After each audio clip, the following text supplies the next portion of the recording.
Nandito na si VP Sara.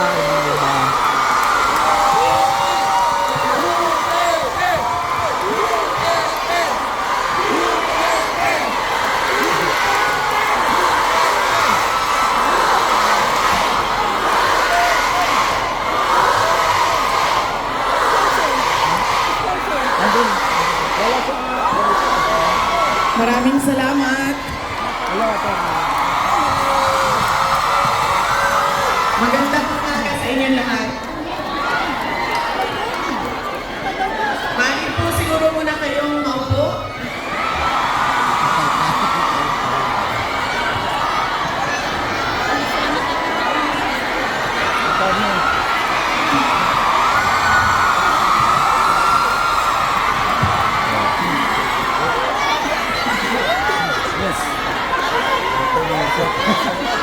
Maraming salamat. Mahal ko kayo.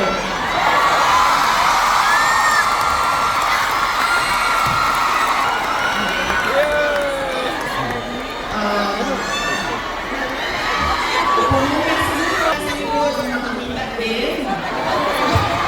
Wala ko naman sa likod. Okay.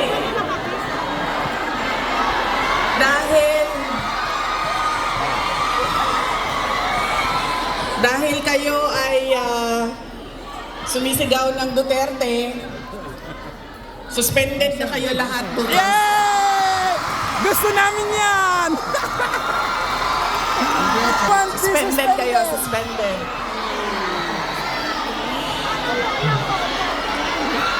Joke Suspended na lang. daw tayo. Unahin ko muna ang aking mga pagpapasalamat. Mga thank you muna dahil baka sa sobrang dalalan natin mamaya sa sobrang pagbibigay ng mensahe ay makalimutan ko ang mga pagpapasalamat. Kaya mabuti nang mauna ang mga pagpapasalamat. Una, tayong lahat ay nagpapasalamat sa Hong Kong government and sa Hong Kong police sa kanilang tulong sa atin para mabuo ang ating pasasalamat ngayong araw na ito. We would like to thank the Hong Kong government and the Hong Kong police for their cooperation, for their support to our Thanksgiving this morning on this very beautiful Sunday. Marami tayong mga kababayan na nandoon sa labas at lahat ng mga first-timer na nakakita sa akin.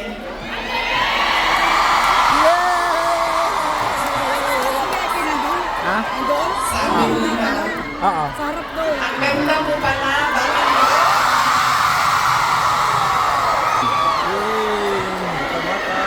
Senador!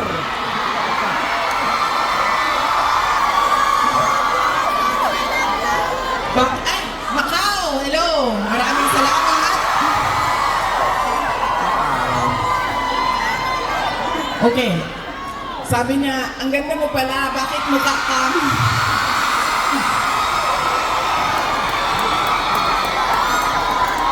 Bakit mukha kang Shrek sa mga picture mo sa internet? Sabi ko sa kanya, sabi ko, ma'am, basta Pilipina, maganda talaga yan. Ayaw lahat yun. Now, hindi ko lang alam sa mga Pilipino, sa mga lalaki natin, pero sigurado ako sa mga Pilipina ay maganda. Dahil, ano ang ating proof o evidence sa buong mundo na maganda talaga ang Pilipina? Ilan ang Miss Universe natin? Apat. Apat ang Hello. Miss Universe Alam mo, pag na magsabay na naman tayo magsabihin. winners ng nakarecord. Pilipinas. Kaya, ibig sabihin, global ang beauty ng Pilipinas. Kaya, bago ang lahat, sabihin niyo sa lahat ng kaaway ninyo, Pilipina ako, maganda ako.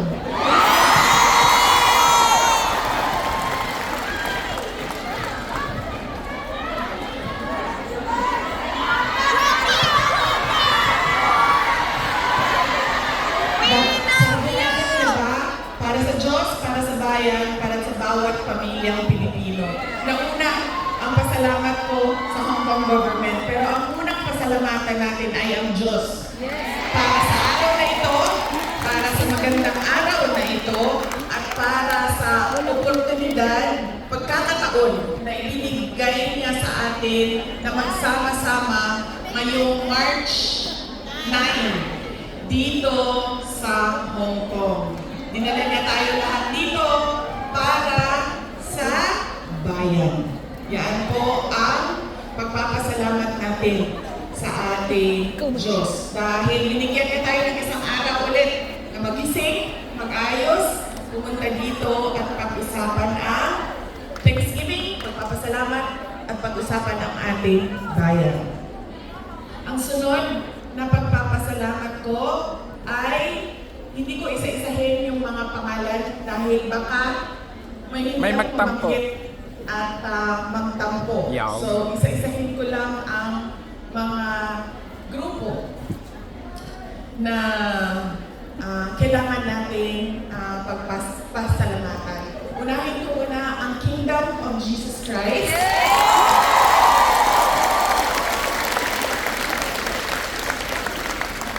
Dahil sa kanilang pagod, luha at pawis para mabuo ang ating Thanksgiving ngayong umaga na ito.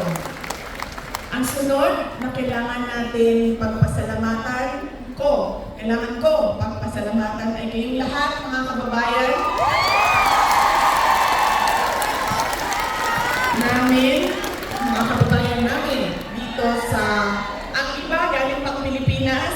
Marami tayong mga bisita na galing Pilipinas, galing Hong Kong, galing Macau. Meron pa galing sa China at meron galing Japan.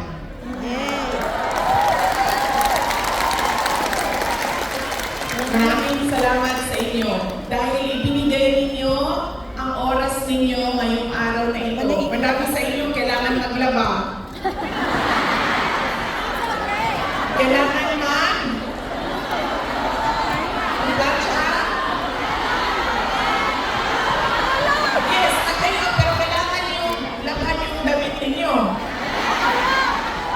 Kailangan ninyo magpa-parlor. Kasi di ba? Araw ito ng pagpahinga. Kailangan maglinis ng inyong bahay. Kailangan magpa-pedicure. Diba? Kailangan magpa-dentista dahil araw ito ng pagpahinga. So, kailangan ayusin lahat ang sarili. Ang para sa sarili. Pero, binigay ninyo ang oras ninyo at araw ninyo ngayong umaga na ito para sa atin. Maraming salamat sa inyo. Record lang. I love you! Alam nyo, kanina, habang naglalakad ako, kasi malapit lang kami, so naglakad lang kami. Ang ganda ng weather ninyo dito sa Hong Kong, no? Nakakaganda siya ng kutis.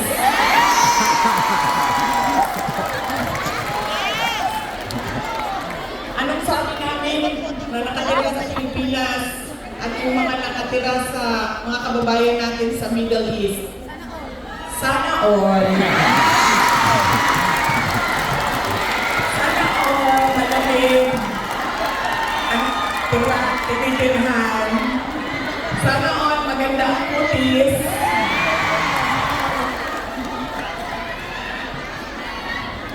Kaya isa din yan sa dapat ninyong ipagpasalamat sa Diyos.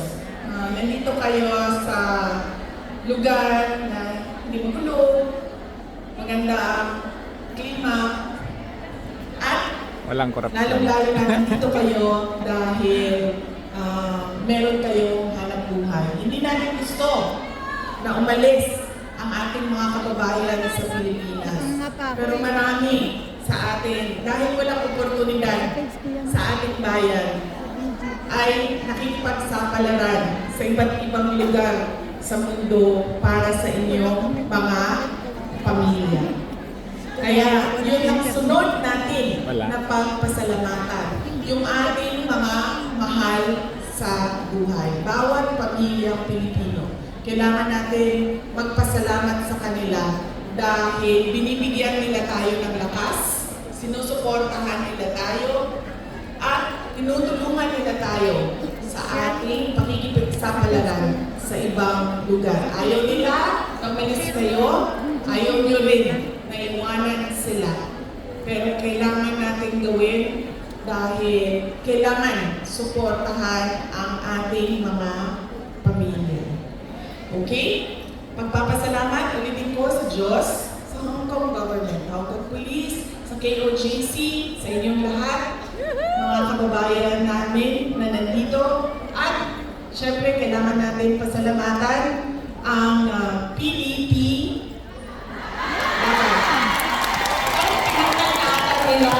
Oo nga, diba tinanggal yung laban? Opo.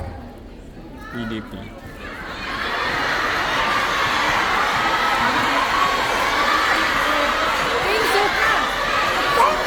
Okay, suka. May dala sila. Para sa inyong lahat. Inutusan silang bumili ng suka. Nagdakit daw silang sinama. Suso. Nagdala po silang pinakura. Suso. Okay. Bagay na sa lechon Macau o pinakura. Nagdali namin ako, naglakaw ko yung to. Ganang-ganing. Ay, sorry. Hindi na, naglalakad ako doon. Yung bang nakakita yung mga lechon Macau ba yan, no? Kakain kaya muna ako. Sabi ko, ay hindi, picturean ko na lang muna. Nandito sa aking cellphone yung roasted duck at yung Siwiyok! roasted goose. Roasted goose. Siwiyok. Tikman ko nga yun. Balik ako. Roasted goose. Lamig. At yung parang lechon Macau. Bagay sa suka.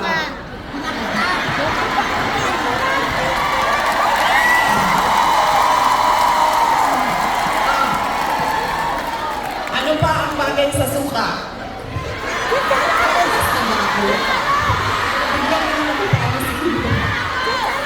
Ano bang bagay sa suka? Ang ating chorizo longganisa. Diba? Bulan. Chicharon.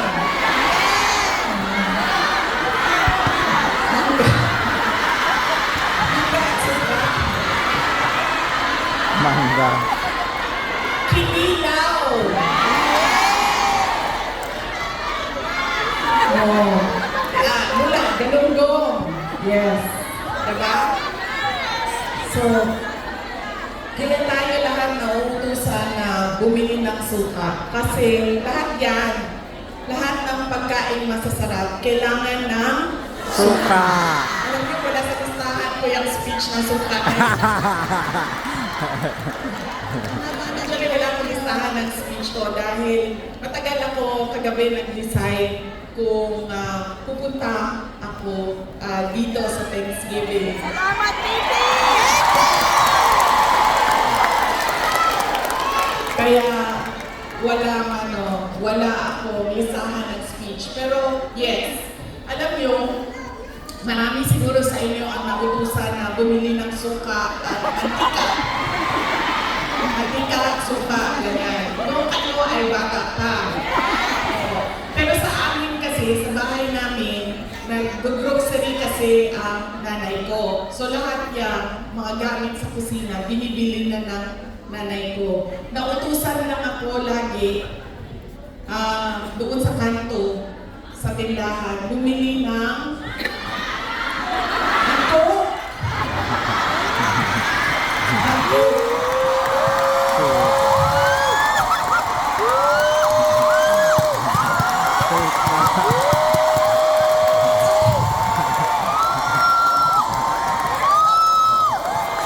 Totoo yan.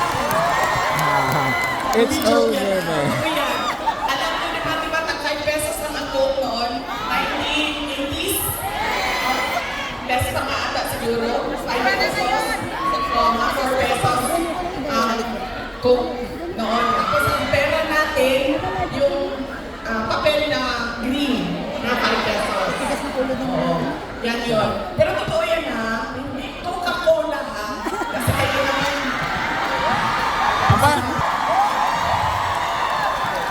Abay, malay namin anong Tapos cook yan. wala pang ano noon. Wala pang 1.5. Litro lang yan. Litro lang yan ng mga panahon na natin. So yun. So, sana tayo. Sa pagpapasalamat. Pagpasalamat tayo sa PDP. Ating mga kandidato sa PDP. Aabot tayo dyan mamaya. And syempre, kailangan natin magpasalamat kay Pastor Apollo Kibulo for his generosity. Alam niyo, bumisita ako sa kanya nung siya ay nasa hospital, sa Pasig Hospital. Sabi niya sa akin, kung hindi ako nakulong, kung hindi ako inoppress, pinahirapan, hindi ko maisip na tumakbo para tumulong sa mga nakakulong, sa mga pinapahirapan at sa na-oppress. Sabi niya, tama na na ganito ang nangyari dahil na liwanagan ako at napaabot sa akin ang mensahe na kailangan kong tumakbo bilang senador para tumulong sa mga nahihirapan at pinapahirapan.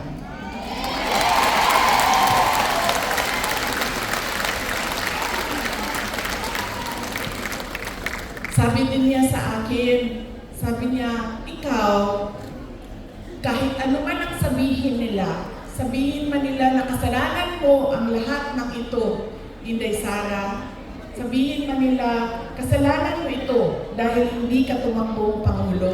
Pero sabi niya, ayaw.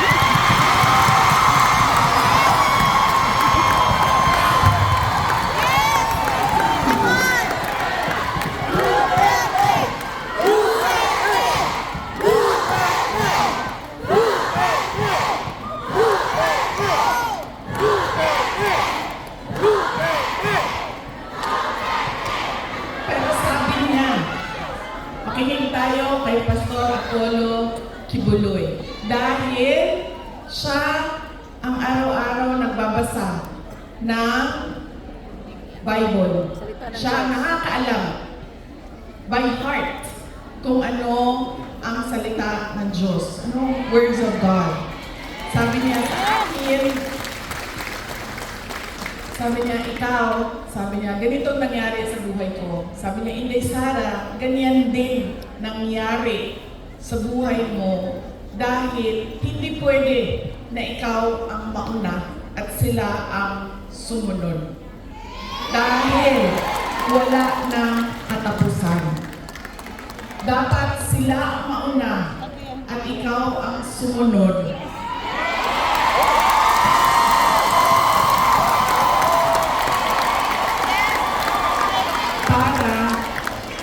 Matigil na at hindi na paulit-ulit ang kahirapan sa ating bayan.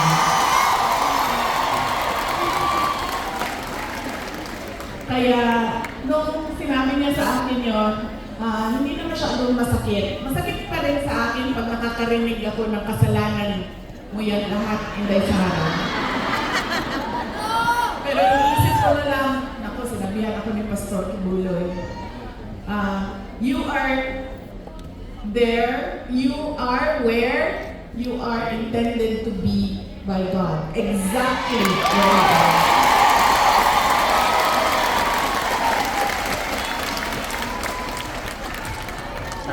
So yan po, hindi po alam mo, hindi pa ako nangalahati sa pagpapasalamat ko ha, kaya bilis-bilisan natin. Hanggang anong oras ba ako pwede, sir? Alas 5.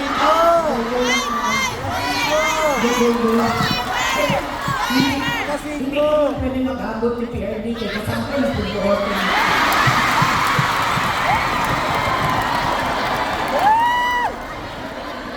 Hello, morning na sa iyo po. Tagalog eh. Alam nyo, bakit ako nandito ng maaga? Gumising talaga ako ng maaga. Ang alarm ko, 6:30 a.m., 7 a.m., 7:30 a.m., 8 a.m. Apat yung alarm ko. Para hindi kami mag-abot ni President Rodrigo Duterte. Kasi pagagalitan na naman niya ako sa mga pangyayari. No, hindi mo siya nagagalit. Actually, mabait. Kung alam man na si Pierre, no, medyo nagka-edad na siya. Mahal ko kayo.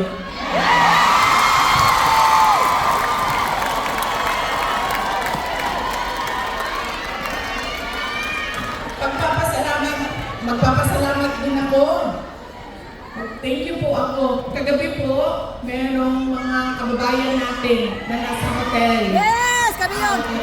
Kayo ba yung mga? Kami yun! Opo. Maraming salamat sa pag-welcome ninyo sa amin. Woo! Doon sa hotel. Yes! Mahal ko kayo. Maraming salamat.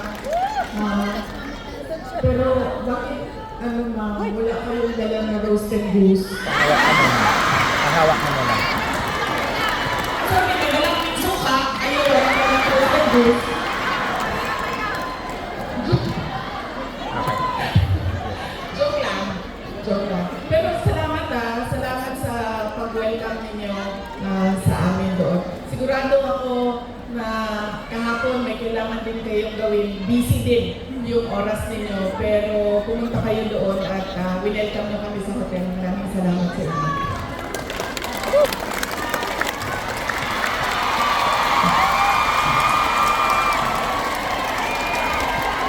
Ang sunod ko po ng pagpapasalamat ay personal po sa akin. Para sa inyong lahat, mga kababayan namin dito sa China, sa Hong Kong, sa Macau, dahil noong 2016, Yes. ay nagkita-kita din tayo dito para sa Malasakit. pagpapasalamat, tapang at malasakit at suporta sa administrasyon ni Pangulong Duterte. Kaya papasalamat po ako dahil from 2016 hanggang 2025 ay nandyan pa rin kayo at nandito pa rin kayo para sa bayan. Maraming salamat. Sunod po ay personal pa rin ang pagpapasalamat ko sa inyong lahat, sa tulong ninyo, sa kampanya ninyo, sa suporta ninyo para sa akin at sa boto ninyo noong nakaraang halalan noong 2020.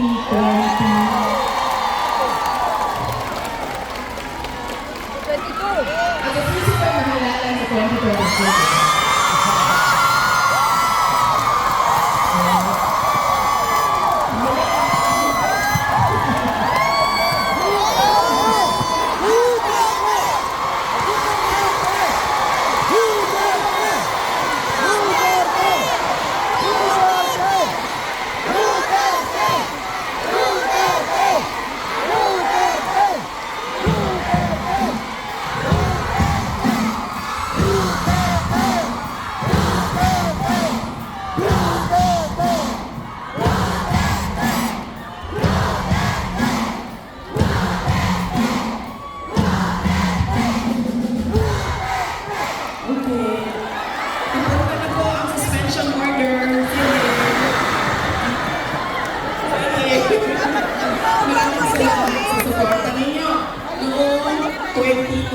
Thank you very much sa inyong lahat, mga kababayan.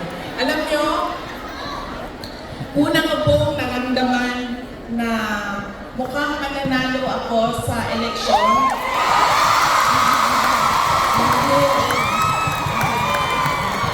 Dahil nakita ko ang overseas absentee voting results. Una siyang lumabas. So nakita ko na I think 98%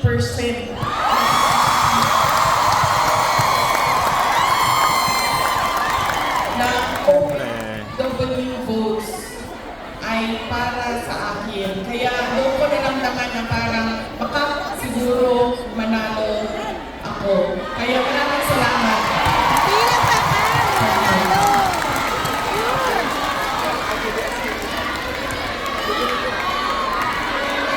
Ang susunod ko po na pagpapasalamat ay sa akin pa rin, para sa inyong lahat, sa suporta ninyo sa aking mga kasamahan, sa aming trabaho, sa programa at proyekto ng Office of the Vice President. Maraming salamat po sa inyong lahat. Dahil kayo lang po ang sumusuporta sa OVP, ang buong gobyerno po ay iniwanan na po ang OVP.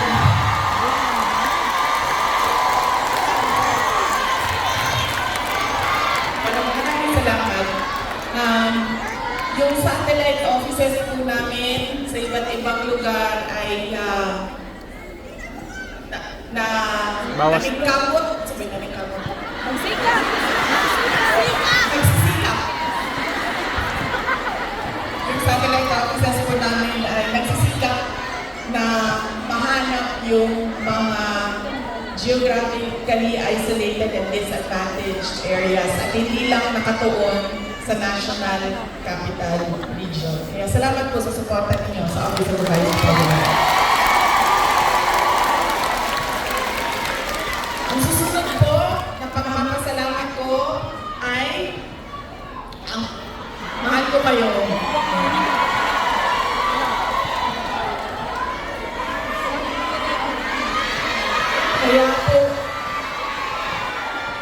Kaya po hindi ako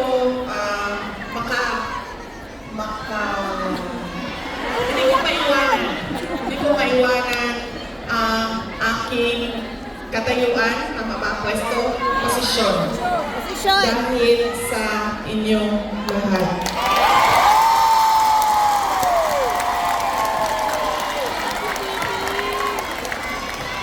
Ang sunod na pagpapasalamat ay mula po sa aming pamilya, ang pamilya Duterte. Napakalaki po ng utang na loob namin sa inyong lahat.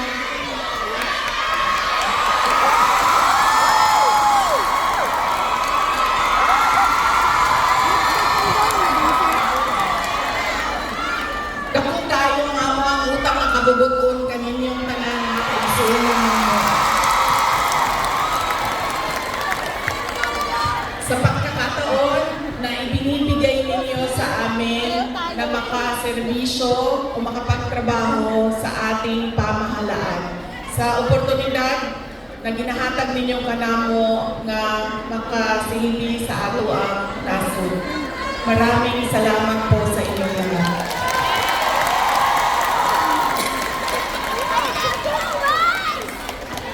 Okay, so yan na po ang aking mga pagpapasalamat. Meron pa ba ako hindi na pa? Maraming salamat pa.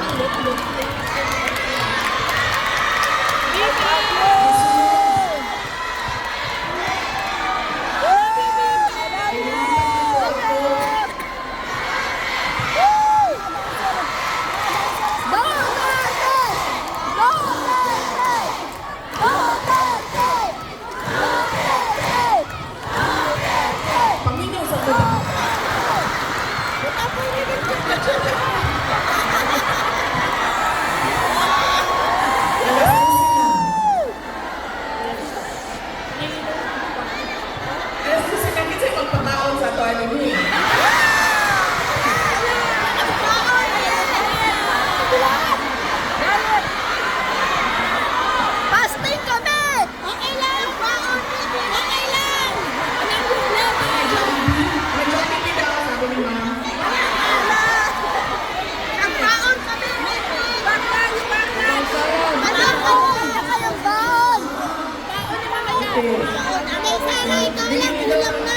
kakain lahat. First time! First time! Okay. Ikaw lang sa first time, guys! Ikaw lang sa first time! Hindi mo magpanidus.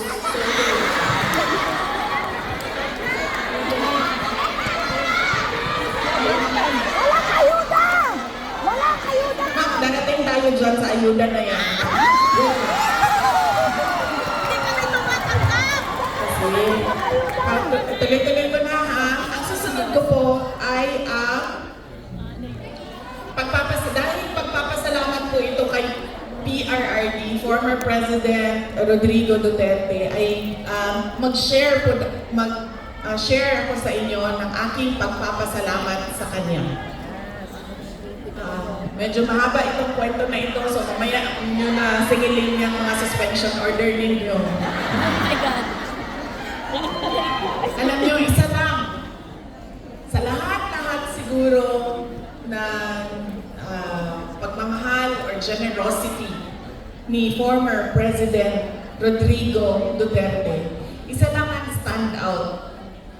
Nag-iisa lang ang lagi kong pinagpapasalamat sa Diyos na ginawa ni Tatay Digong, ni former President Duterte sa akin. Oh, mahal mo ba?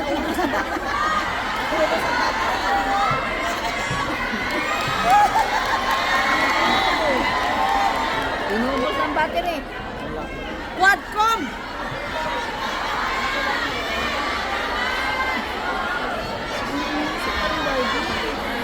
Ang ganda lang. We love you! We love you! We love you!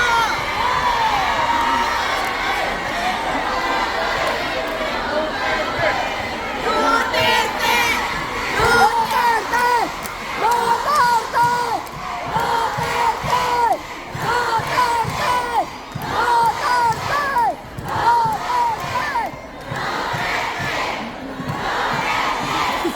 Duterte! Hello!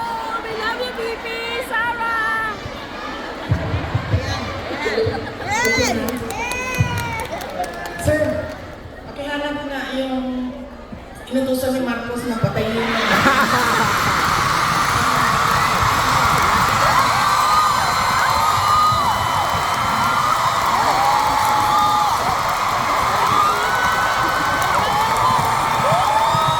Pakihanap daw yung inutosan ni Marcos na patayin yung mic.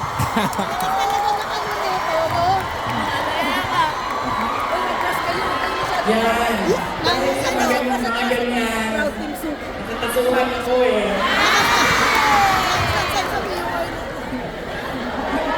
Hindi natin, di ba? Baka may inutusan dyan.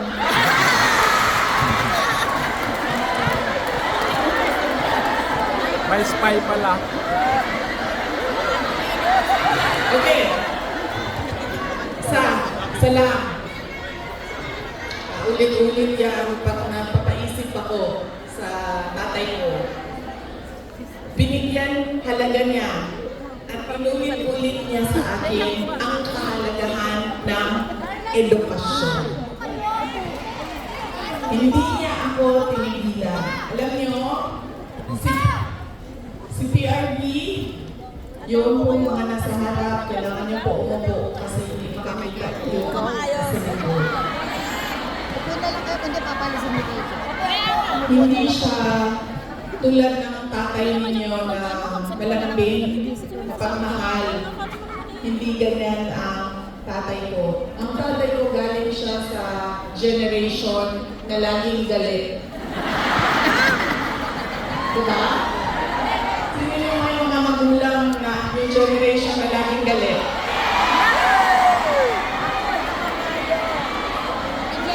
Yan. Galing dyan. Generation. Galing dyan ang tatay ko sa generation na yan. So lagi siya galit. So sa akin, Nag-ABS-CBN na. maalala ko, sinabi niya talaga sa akin, paulit-ulit habang ako ay lumalaki. Ikaw, Sino ang nagtanong? sabi niya, hindi ka tao sa paningin ko. Paisip ako noon, diba? Sabi ko, pusa o aso? Hindi ka tao. Sa paningin ko, kung hindi ka abogado o doktor. Totoo yan. So paulit-ulit niya yan na sinasabi sa akin. So syempre, pag ikaw bata ka, di ba? Pasok yan paulit-ulit dyan sa iyo. So ako din, habang ako ay nag-aaral, nung ako ay lumalaki, nag-aaral ka, elementary, high school, napasok na sa isip ko. At 4 years old ha, hindi ko alam, baka sa tiyan pa lang sinasabihan na ako na tatay ko, ikaw, hindi ka tao. Kasi 4 years old pa lang, sa yearbook ko ng kindergarten, nakalagay doon, I want to be a pediatrician. Imagine nyo, hindi doktor ha, alam ko kung ano ang specialty ko. Sabi ko, I want to be a pediatrician. Nandiyan pa yan hanggang ngayon, ang yearbook na yan. Kaya, nung ako ay, paulit-ulit yun, alam ko na magiging doktor ako, alam ko na magiging doktor ako. Nung panahon na kailangan mag-apply ng entrance exam sa college, di ba?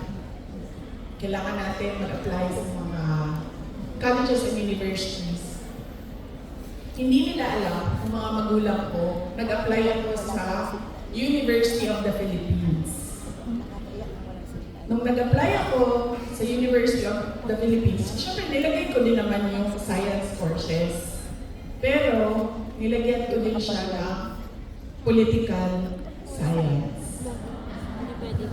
Nung nakita ko ang result at nalaman ng mga magulang ko yung result, nakalagay doon, na-match ako na-waitlist ako sa political science. So sobrang excited ko. Hindi nila alam na gusto ko mag-college sa Manila.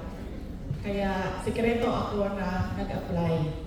Sobrang excited ko. Sabi ko sa mga magulang ko, pumasa ako ng UP. Pero political science kasi yung kurso. So sabi ko, gusto ko sana pumasok ng UP Diliman yun eh. UP Diliman. Tapos political science yung kurso. Sabi ng nag-wild. Naggalit si PRD. Sabi niya, di ba, sabi mo, simula ng bata ka pa, gusto mo maging doktor? Pre-med ba ang political science? Sabi niya, hindi ka pwedeng pumasok ng University of the Philippines. Kahit saan man yan. Sabi niya, dahil kilala ko ang ugali mo. Anak kita. Alam ko kung ano ang ugali mo. Sabi niya, marirecruit ka lang ng makabayan. Aakyat ka. Totoo ito, sinabi niya. Aakyat ka ng bundok. Magiging NPA ka. Ikaw ang magiging head ng New People's Army. At ikaw ang makakalaban ko pagdating ng panahon. Kaya hindi ka pwede pumasok ng University of the Philippines. So sabi niya, pumili ka. Kahit anong paaralan dito sa Davao, pumili ka dyan. So sabi ko sa mama ko, So sabi ng mama ko, sige na lang, kasi sinabi naman doktor, so mag-pre-med ka na na. Okay.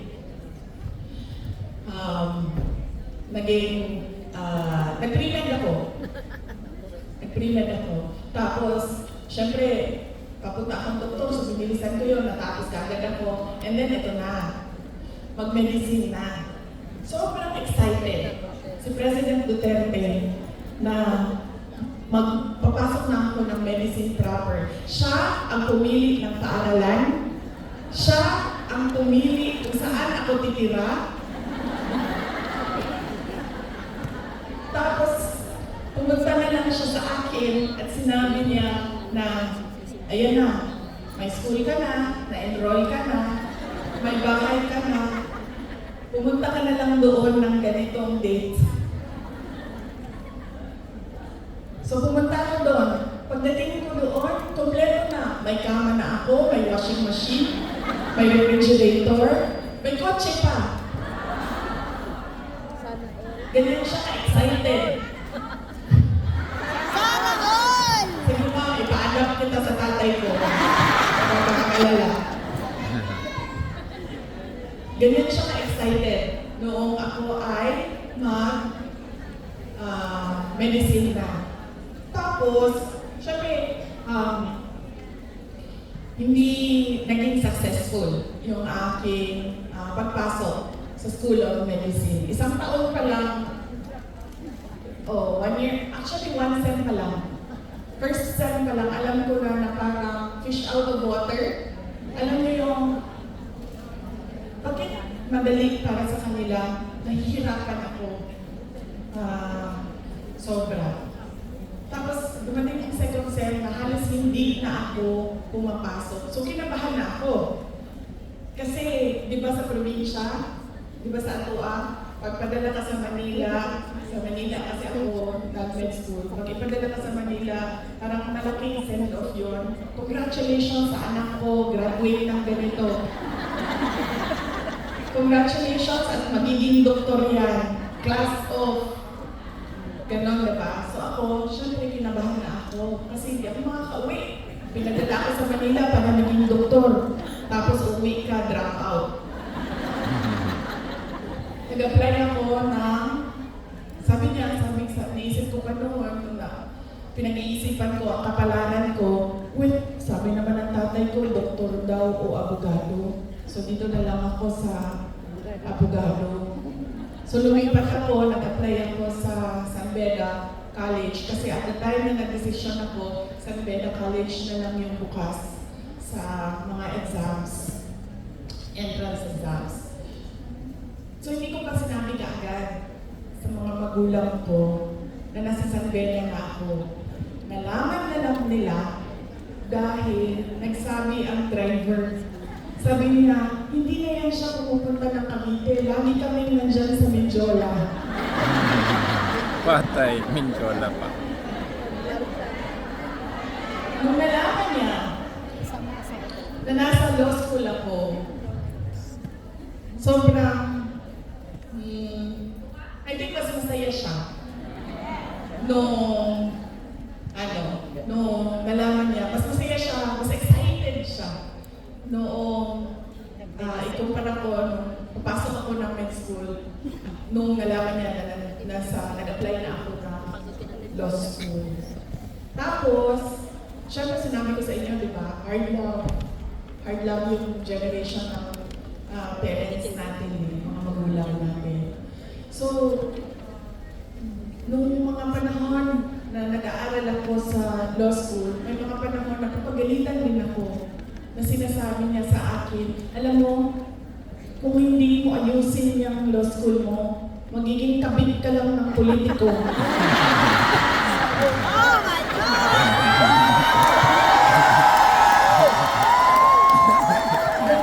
Reality. Ganyan siya. Di ba pangit pakinggan sa atin? Pero ganyan yung style niya para i-dik-dik sa'yo na mag-aral ka. Tapos meron pang isang beses na sinabihan niya ako, alam mo, kung hindi ka mag-aaral ng mabuti, magiging halaman ka lang dyan sa gilid.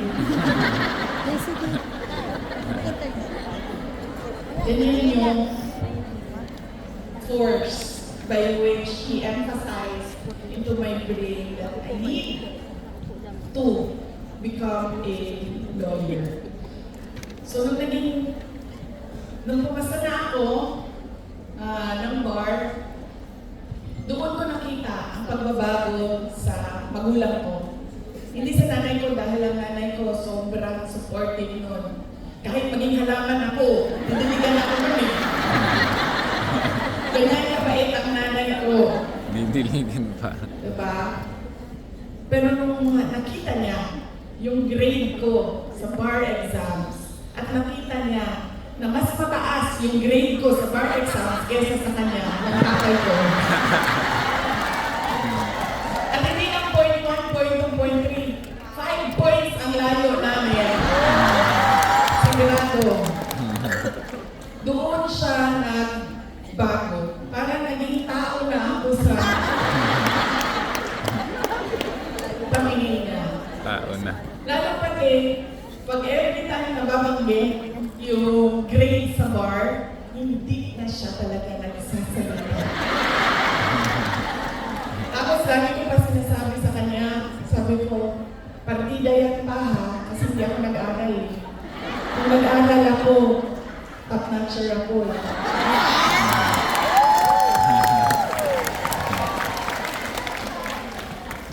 So ngayon, doon, nakita ko na iba na siya po. Hindi na parang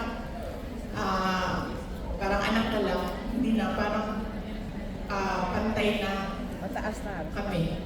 Tao na ako, buong tao na ako sa paningin niya. Ganyan yung emphasis niya sa education. Kaya ganyan din, hanggang ngayon, ganyan din. Alam niyo ba, sa mga apo, kabahan ka pag nagtanong na sa PRD kasi didiretso lang, anong grade na ito? Anong eskwelahan? Ito anong grade na? Anong eskwelahan nito? Ito anong grade na? Anong eskwelahan? Ganyan. Si PRD kamusta ng apo. Hindi siya, uy, masaya ka ba? May boyfriend ka na ba? May girlfriend ka na? Saan ka gusto kumain? Makita niya, anong grade na? Anong eskwelahan? Anong grade na? Anong eskwelahan? Okay. Nag-aaral? Okay. Ganun pa rin. Ka-hardliner siya sa education. So yan yung talaga, pinagpapasalamat ko sa kanya. Dahil kung hindi ako naging abogado, lalo pati yung mga pinagdaanan ko ngayon, hindi ko siya, kasi ngayon naiintindihan ko kung ano yung pinagdadaanan ko. Siguro kung hindi niya pinilit, hindi ako ganito ka-confident sa aking ginagawa. So sana din sa inyong lahat, ganun din. Kaya nung nangangampanya ako noong 2022, lagi kong sinasali ang kampanya, plataforma ko ang edukasyon. Sana ganun din ang inyong mga anak, ang inyong mga kapatid, ang inyong mga apo. Huwag ninyo silang tigilan. Dahil minsan ako pag pumupunta sa mga barangay ninyo, sa mga municipality ninyo, meron talaga akong naririnig na sumasagot na, college graduate naman pero wala namang trabaho. Pero iba din ang trabaho ng college graduate at natapos lang ng grade 6. Iba talaga yon. Iba yung oportunidad na dumadating sa mga nakapagtapos kaysa natapos lang ng grade 3, grade 4. At madami yon. Madami yan sa ating bayan ngayon. Na pagdating ng high school, ay sinasabihan yung mga anak, kailangan mo na magtrabaho, tumulong sa pamilya. Kaya dapat, huwag nating tigilan ang ating mga anak. Paulit-ulit talaga yan. Edukasyon ang susi ng pagbabago ng buhay nila.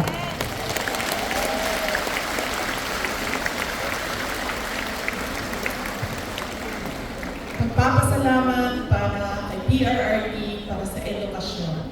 Ang susunod po ay ang pagpili natin ng kandidato sa 2025 ngayong darating na buwan. Kaya ba mo natagaw, kakaote o tagaw matong 2022, no?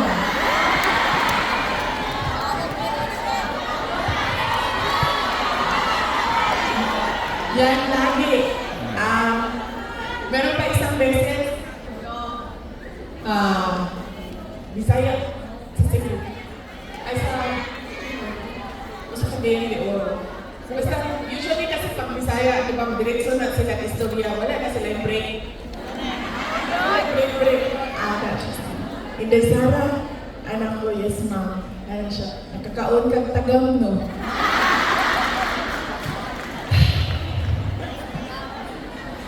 Anak na lang ko sa iya, sakli na lang, ma'am. Basta ikaw, kaon, sakto, okay na to. Balik tayo ulit. Ay, good. Ayaw ko kasi, masakit sa akin ang sabihin ng sorry sa inyong lahat. I-explain ko na lang. Kasi alam nyo, kahit saan ako pumunta, sabihin ko sa inyo sa summer, ito talaga mga maalala ko eh. Summer, Pangasinan, Batangas. Dito sa Mindanao, sure na Mindanao na siya. Moingon na nila sila o imuhaning sala kanan. Wa na may lali sa Mindanao. Bago lang. Parang kahapon ba yun? Ay, kahapon.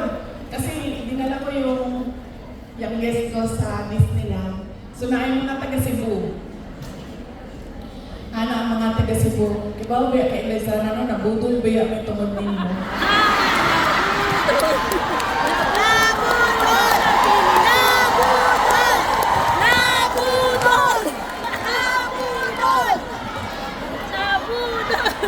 Ang si Summer, sabi sa akin, maalala ko yun.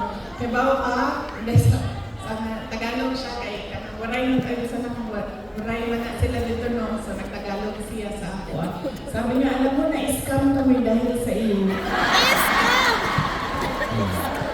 Lalaki mo, ito siya na senior boss, so nalang ko ni ko ana na natin pasensya na sir. So, akala ko kasi,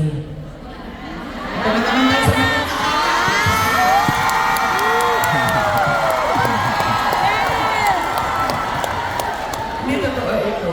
Akala ko kasi, gusto niya na mas magandang bayan, mas maayos na Pilipinas kung ano yung pinagdaanan natin noon. Kasi, ang plataforma namin nung tumakbo kami, unity at continuity.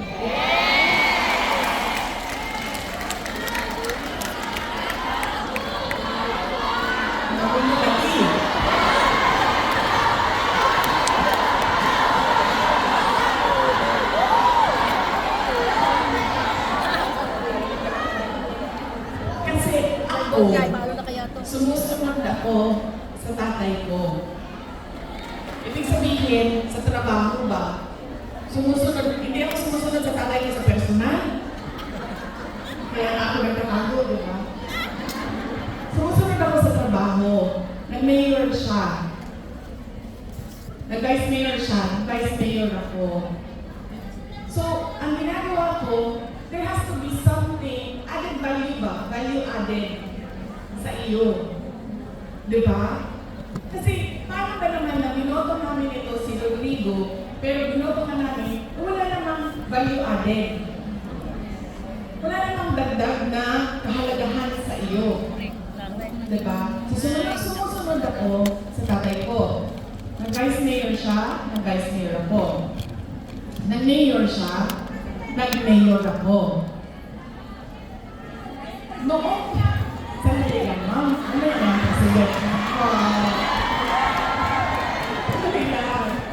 So, nung mayor ako, ano ba yung targets ko as mayor? Diba? Kasi kailangan may value added sa iyo. So, sabi ko, okay, ganito na ang nagawa ng administration ni President Duterte. Saan pa ba natin dadalhin ang Davao City? So may target kami. Nung umalis ako sa Davao City as mayor, number 4 most competitive city na ang Davao City. Number 8 na kami sa mga pinakamayaman na syudad sa buong bansa.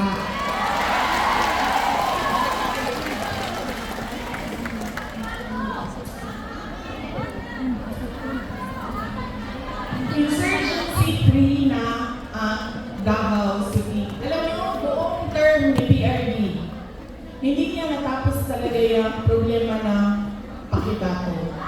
So, taga-Pakibato mo ma? Mamaya din na ingon ni PRD, siya mag-NPA lang ka sa Pakibato, ikaw kalaban sa mga sundalo. Ayaw, dahil na din na sa UP. Okay. Diba? Hindi niya natapos. And sa akin, meron kasi incident doon na ako ang mayor, namatay yung opisyal, na napagalitan ako ng nanay. Tiga Visayas yung pamilya. Kausap ko siya sa phone, sabi ko nga, pasensya na, namatay yung anak mo. Ganyan. Nung napagalitan niya ako, so sinabi ko, sige, tapusin natin yan. So tinapos namin. In 3 years, 4 years. In 4 years, tinapos namin yung problema sa Pakibato. There has to be something new and something better in you. Akala ko kasi ganyan. Dito ko lang naintindihan na hindi pala lahat ng tao pareho ko mag-isip. Yun yung naging problema. So yun yung kailangan ko ihingi na pasensya sa inyong lahat. Dahil, sabi nga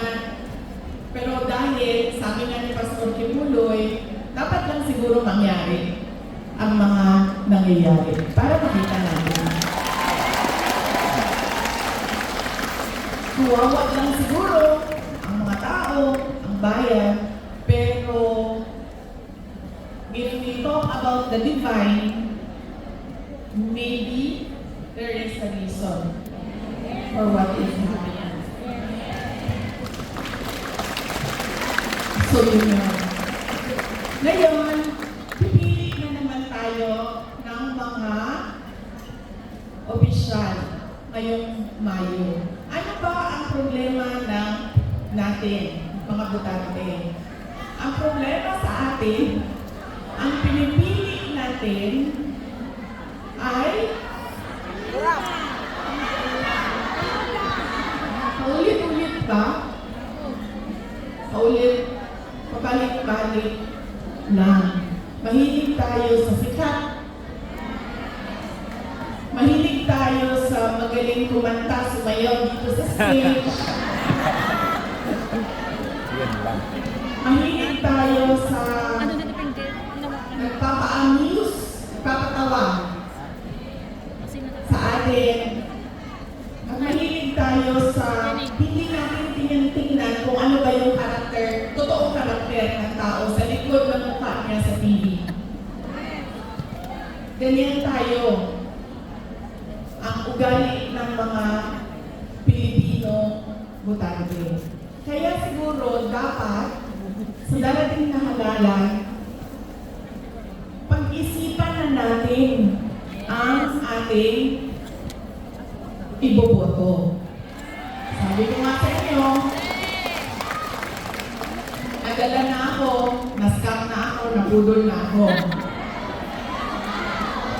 Hindi ako mag-endorso ng kandidato. Kasi baka pagkatapos ng eleksyon, sasabihin niyo na naman, na-scam ba yan nila sana dahil sa'yo. Ang gagawin ko para sa inyo, sasabihin ko, ano ba ang kailangan nating gawin as voter?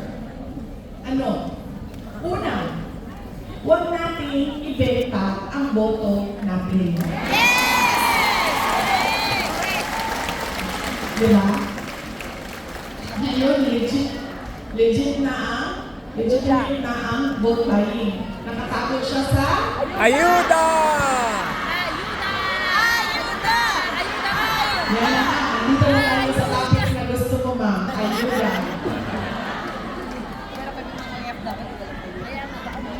Ganun na ang mga politiko ngayon. Bibigyan ko kayo ng example ng experience ko sa mga pagbibigay ng ayuda o vote buying. Noong barangay election na nakaraan, bago lang, tinanong ko yung isang kaibigan ko, ano bang ginagawa mo na suporta sa barangay candidates? Sabi niya, ang ginagawa ko, humihingi ako ng tupad at AIX at binibigay ko sa mga barangay captain para ibigay nila sa supporters nila. So sabi ko sa kanya, okay, hindi ko magawa na ganyan yung suporta na ibigay ko sa mga local barangay candidates. Pero totoo yan. Hindi man pinag-uusapan, pero totoo yan na nangyayari. Nakikita niyo yan. Nakikita niyo yan doon sa mga probinsya ninyo. Kaya una, huwag natin i-benta ang boto. Pangalawa, pag tumingin tayo ng kandidato, tingnan natin kung ano yung promises na ginawa niya o sinabi niya noon. Tapos, tingnan natin, binigay ba niya yung kanyang promise? Saan? Isa sa pagkalit ng promise? Pangako! Sa'yo? Binigay ba niya ang pangako niya sa'yo? O iniwanan ka lang niya sa ere? At sumama sa iba? Pumaliwa! Ganyan. Ang pangalawa, na kailangan natin isipin. Itong kandidato na ito, paulit-ulit ko na itong binoto Ano ba sinabi nito noon? Ano bang nagawa niya? Ano bang rason niya? Bakit hindi niya nagawa? At ano yung mga totoong nakikita ko na nagawa na? Yan yung pangalawa. Pangatlo, ito talaga. Wala sa buong mundo ang mga nakontra sa akin kahit isa nito. Dahil ako ay produkto din ng political dynasty. Galing ako sa pamilya ng mga politiko. Ang lolo ko, governor ng undivided Davao. Cabinet member ni Marcos Sr. Ang tatay ko, vice mayor, mayor, president. Mga kapatid ko, mga politiko din. Hindi dahil Duterte ang apelido ay iboboto na ninyo.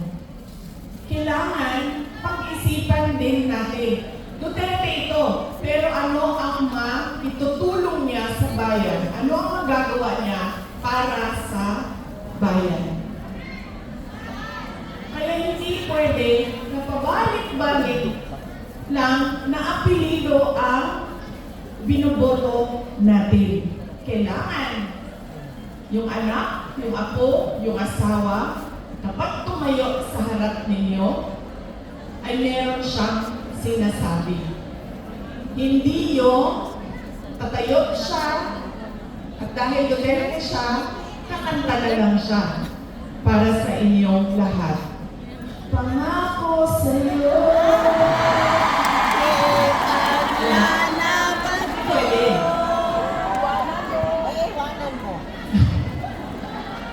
Ma'am, ganyan talaga yan, ma'am. Sa tingin ko naman kasi talaga totoo, walang forever. Kaya darating talaga ang punto na iwanan ka talaga. Si Ma'am Gemma eh. Ay, shit.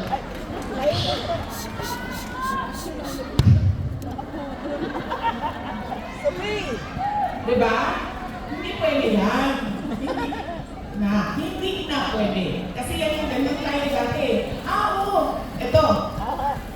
Tinanong ko isang beses dito sa Manila, sa NCR. Tanong ko, Ma'am, sino kandidato niyo sa mayor? Sabi niya, si ano, ganito ang apelido. Sabi ko, di ba sila din yung mayor dati? Sabi niya, oo, yung angkay niya. Sabi ko, so bakit yan pa rin ang pipiliin ninyo? Sabi niya, nasubukan na kasi. So, syempre ako, hindi na lang ako nagsalita. Pero nakita ninyo yung ang ating behavior sa pagpili Mindset. ng kandidato. Dahil anak, apo, asawa, nasubukan na kasi, parehong apelido, go, bibigay ko na yung napaka-special na right ko na bumoto. So, mahalaga, hindi dahil anak, hindi dahil Duterte ang apelido, ay iboboto nyo na. Pag-isipan ninyo, ano ba ang dala niya sa lamesa? Ano ba ang dala niya para Sigurado sa na kami sa bayan? Duterte. Tatlo, huwag ibenta ang boto. Yes. Ano ang mga pangako na napako? At pangatlo ay hindi dahil galing yan sa sikat na pamilya ay iboboto na ninyong ako. So tingnan natin ang mga karakter, accomplishment, abilidad, kapasidad ng mga kandidato nating senador. Kapag inutusan yan bumili ng suka, automatic na yan, may abilidad na yan. Diba? Paano si Manny? Sana yan ang abilidad niya. Kami. Suka. Siyempre, kung saan yung pilihan ng suka, kung yan sa shortcut na daan. Hindi yan sa sa malayo na daan. Para mabilis dumating ang suka. Pangalawa, inutusan bumili ng suka. Napadaan sa barkada. So, ang sinabi ay,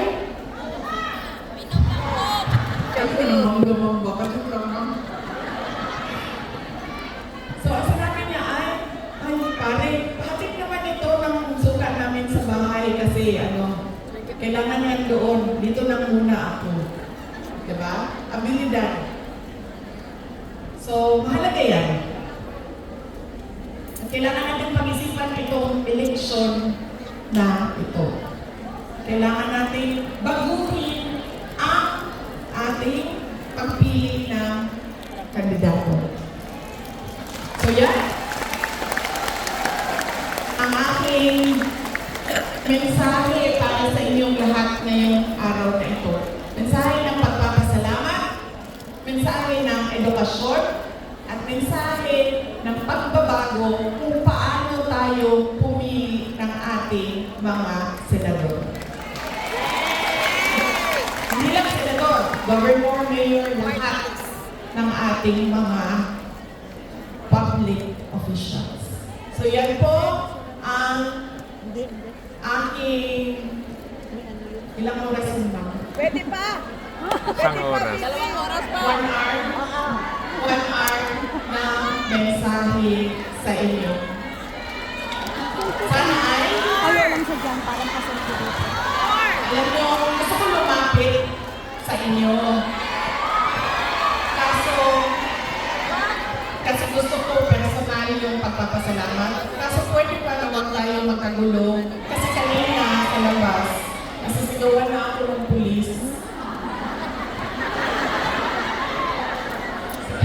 Sisigawan na niya ako kasi medyo nagkakagulo kami doon sa picture taking namin sa labas. So, pwede ba ako mag-hello lang, hello sa inyo, tapos huwag lang tayo magkagulo kasi makapalayasin tayo.